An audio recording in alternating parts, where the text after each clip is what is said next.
안녕하세요. 주할모입니다. 오늘은 그 현장에 있으면서 제가 느끼는 요즘 부동산 흐름이나 사람들의 심리가 어떻게 흘러가고 있는지 팩트를 알려드릴게요. 물론 지역마다 온도차가 있을 겁니다. 있을 건데 그래도 제가 부동산 최일선에 있잖아요. 따끈따끈한 현장 소식이니까 잘 들어보세요. 앞으로 매도나 매수, 전월세를 계획하시는 분들에게 참고가 되실 겁니다. 우선 구정 전과 후로 나누어서 말씀드릴게요. 왜냐하면 이게 분위기가 조금 달라져서요. 설 전, 그러니까 구정 전엔 전체적인 분위기는 많이 안 좋았습니다. 설 전까지는 개미 한 마리도 보기 힘들다 할 정도였으니까요. 근근히 이제 전월세 소식만 있었고요. 옆부동산 그 중개업 20년 이상 하시는 소장님들도 와, 이렇게 전화 한 통 없고 매수 문의가 뚝 끊어진 건 처음이다. 살다 처음이다. 한 목소리로 말씀하셨고요. 저희 사무실도 마찬가지로 매매 물량뿐만 아니라 전월세 물량도 많이 쌓인 상황이었습니다. 왜 이렇게 많이 쌓였나 보니까 한 집에서 3개 매물로 내놓는 경우도 있었어요. 매매, 전세, 월세 아니면은 전세나 월세 투트랙으로 진행하시는 경우도 있었고요. 그래서 매물이 쌓여 있는 것도 있었고요. 전세가가 워낙 높아져서 전세 자금 대출을 받아야 하잖아요. 대출 금리가 4%대니까 감당하기 힘든 거예요. 그래서 임차인들이 대출을 받기 어려워진 상황도 있었고요. 그래서 웬만하면 그대로 갱신 청구권 쓰시거나 이동을 안 하시더라고요. 또 전세는 중소형 평형, 저렴한 구축 아파트 위주로 거래가 간간히 이루어졌습니다. 월세 거래가 좀 있었어요. 또 월세가 왜 있냐 하면은 비싼 전세자금 대출 받기보다는 그 돈으로 은행 적금 들고 그 다음에 월세로 들어간다 이렇게 하신 경우였습니다. 지금 집값이 더 떨어질 거란 심리작용도 한몫했습니다. 그래서 집을 사지 말고 기다리자란 추세로 갱신 청구권 많이 쓰고 있는 상황이었고요. 또 주변에서 역전세 맞은 것도 있었습니다. 역전세가 뭐냐면요, 여러분이 5억짜리 아파트 전세로 들어갔다 쳐요. 보통 계약은 2년 합니다. 근데 그 주변 시세가 2년 정도 지나서 시세가 1억이 떨어졌다고 생각해봐요. 그러니까 4억이 된다고 쳐봐요. 근데 임차인 입장에서는 뭐 한 1, 2천이면은 뭐 이사갈 상황 안 하고 그냥 웬만하면 갱신 청구권 써서 하려고 하죠. 근데 1억이나 떨어졌어요. 그러면은 주변에 좋은 전세 매물이 널렸는데 대체자가 많은데 이사 가려고 하죠. 그래서 그 남은 돈으로 적금이나 들고 이자 받아야겠다 생각하니까요. 이런 경우 집주인이 생각합니다. 5억이니까 1억에 대해서 대출을 받아야 되니까 이제 땡빚을 내야 될 상황이죠. 근데 이 대출 이자가 무지막지합니다. 보통 임대인들은 한두 개 정도 대출 껴져 있잖아요. 은행 이자만큼 줄 테니까 더 살아달라. 1억에 대한 이자를 주고 그래서 계약 연장하는 상황이었습니다. 현재 매수자 우위 시장으로 돌아서다 보니까 매물도 많이 쌓여있고 대출 많이 껴버린 집주인들은 높은 이자 때문에 현재 살고 있는 집을 전세로 놓고 나가는 상황. 이런 게 저런 게 쌓이다 보니까 위에 열관 여러 가지 이유 때문에 전세, 월세, 매물이 쌓이고 쌓여서 거래가 순환이 안 됐던 겁니다. 매수자분들 입장 들어보면 그래요. 높은 이자 감당해야 되는 리스크가 있는 만큼 매수가는 2018년에서 2019년 가격을 원하고 있다. 폭등하기 전 가격, 점진적인 상승이 아니라 폭등입니다. 그것도 비싸다고 생각하시는 분도 있습니다. 점진적인 상승이 있었던 그 가격을 원하는 겁니다. 그리고 일부는 정부에서 가격을 이렇게 누르고 있다고 생각하세요. 제롬 파웰 의장이 이제 2번 더 금리를 오를 거라고 예고했었죠. 이런 상황이다 보니까 심리가 너무 안 좋았어요. 그래서 바닥이 어딘지 모르겠다. 더 내려갈 것 같다.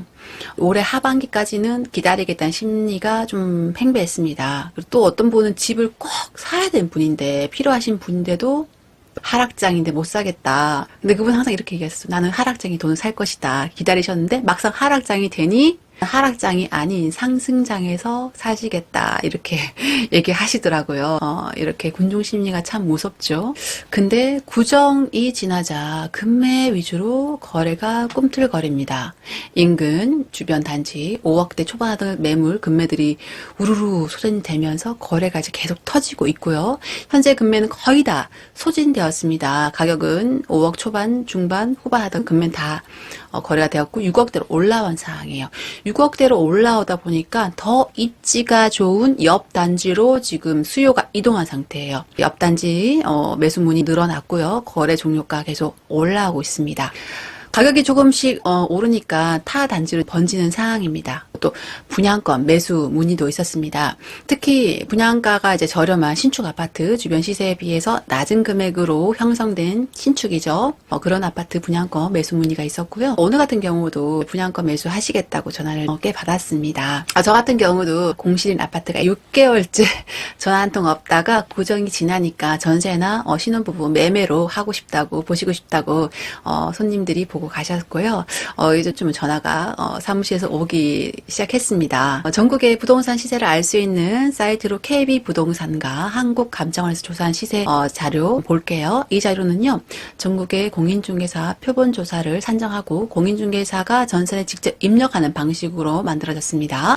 실제로 시계열 자료를 보면요, 지난 1월 최저치를 찍었으나 최근 2월부터 매수 심리가 조금씩 꿈틀대기 시작합니다. 특히 1월 30일부터 특례 보금자리론 출시됐죠. 내 집 마련하시는 분들 이제 슬슬 한번 알아보셔도 될 듯 합니다. 제가 아는 정보에 의하면 K뱅크나 우리은행 시중금리가 제일 좀 낮은 걸로 알고 있는데요. 더 낮은 금리 알고 계신 분들 댓글 써주세요.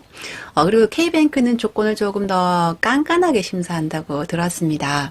결론적으로요, 설 전까지는 심리가 완전 바닥이었습니다. 바닥. 설 이후부터 금매나 저가 위주로 지금 살아나고 있는 상황이고요.